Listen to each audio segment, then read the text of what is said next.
Today we're going to look at simplifying expressions that involve negative exponents and zero exponents. These are the last two exponent rules we're going to learn, but when we're looking at these, we're also going to combine the ones we've already seen. So talking about the new stuff first. Zero exponents. Anything to the zero power other than zero, which you're not going to encounter in these problems, anything to the zero power is the same as 1. Effectively, it's like I have no x as if I had x to the 0. For negative exponents, x to the negative a is the same as 1 over x to the positive a. So if we end up with a negative exponent in our final answer, we send it down to the bottom of the fraction or the denominator. That's just a standard math rule. We don't like to see negative exponents in final answers. Instead, we convert them to the bottom of the fraction. All of our other rules still apply, and I'll kind of refer to those as we need to. Let's take a look at a few examples here. So, just like before, start with your coefficients.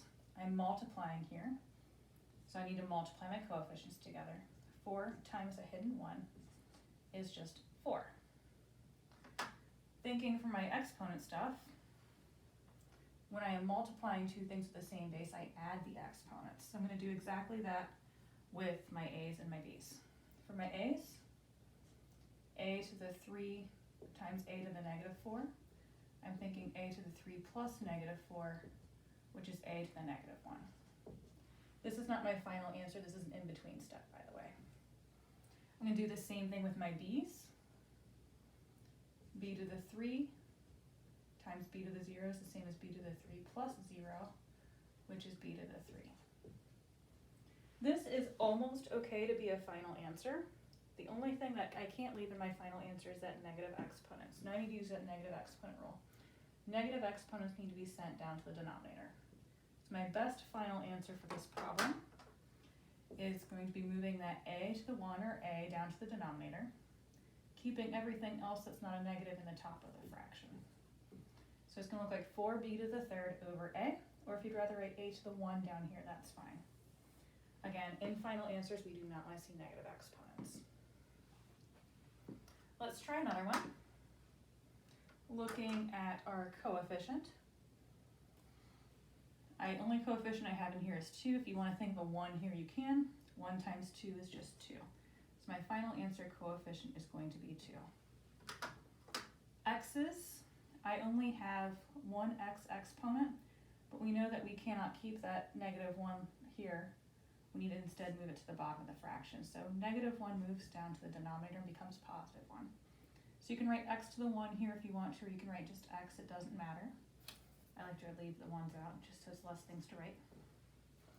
And now for our y's. I'm thinking for y squared times y to the 3rd, I'm thinking 2 plus 3 for my exponents, going back to my product rule. So I'm thinking y to the 5th. Since that's a positive exponent, it goes in the top of the fraction. That right there is my final answer. I only see each variable one time. I don't see any negative exponents, so I'm good to go. The next couple we're going to look at are going to deal with our quotient rule, which is this one right here. Oops, sorry, I'm pointing at the wrong thing. This one right here.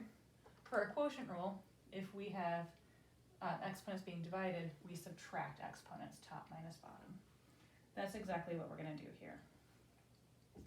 First, I need to reduce my fraction, or my coefficients. 2 over 4 is the same as 1 over 2. So in my final answer, I'm going to have a 1 on top, 2 on the bottom. Now let's look at each individual variable.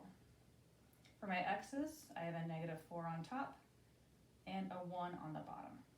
To deal with those x exponents, I need to subtract since I'm dividing. Negative 4 minus 1 gives me x to the negative 5. But we know we don't write negative exponents in final answers, so I'm going to get an x to the 5 down in the bottom of my fraction. Now let's look at y's. I have negative 4 minus my other exponent, which is negative 2. Remember, a double negative is like adding, so negative 4 minus negative 2 is the same as negative 4 plus 2. Either way, I'm going to get y to the negative 2, which means I'm going to have a y squared down in the denominator. This right here is my final answer. Let's try another division one. So looking at coefficients first, 4 divided by 4 cancels.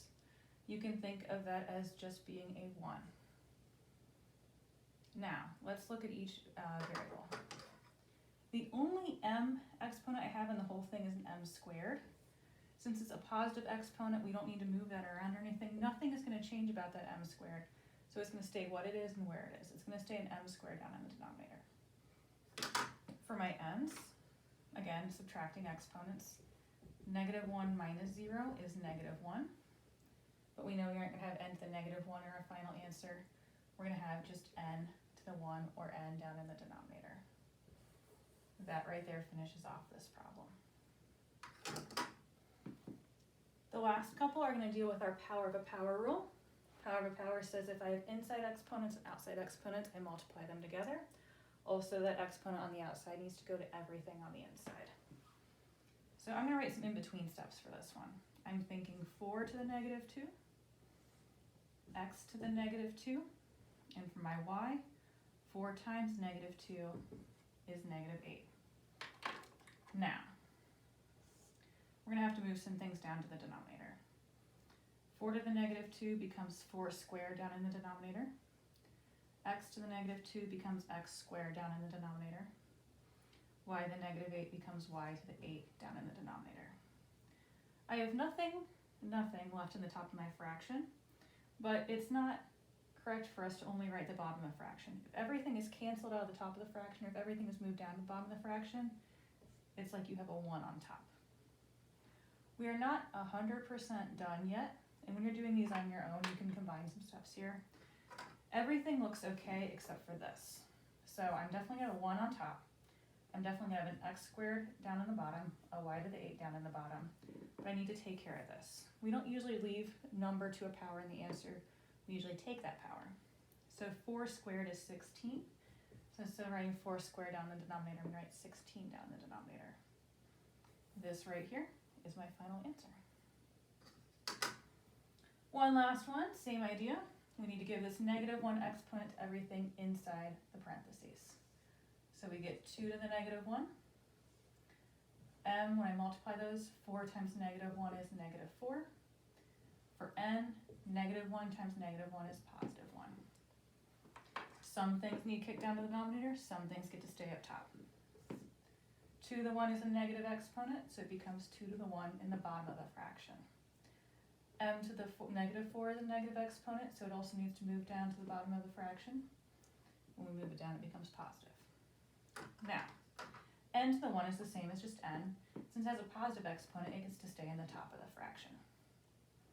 This is a pretty good final answer. I would just clean it up a touch. Usually we don't write exponents on our coefficients in final answers, but 2 to the 1 is just 2. So just to clean that up a touch, our final answer will look like this, just without a 1 power on your 2. So, what I want to see in final answers, I do not want to see any negative exponents. I do not want to see things like this where it's 4 squared. I want you to actually take the exponents. Other than that, you can show as little or as much work as you would like for these, because I know a lot of this can be done in your head. So, remember, when you have a negative exponent, it needs to move down to the denominator. Once it hits the denominator, we change that to a positive exponent. That's it for exponents. Have a great day.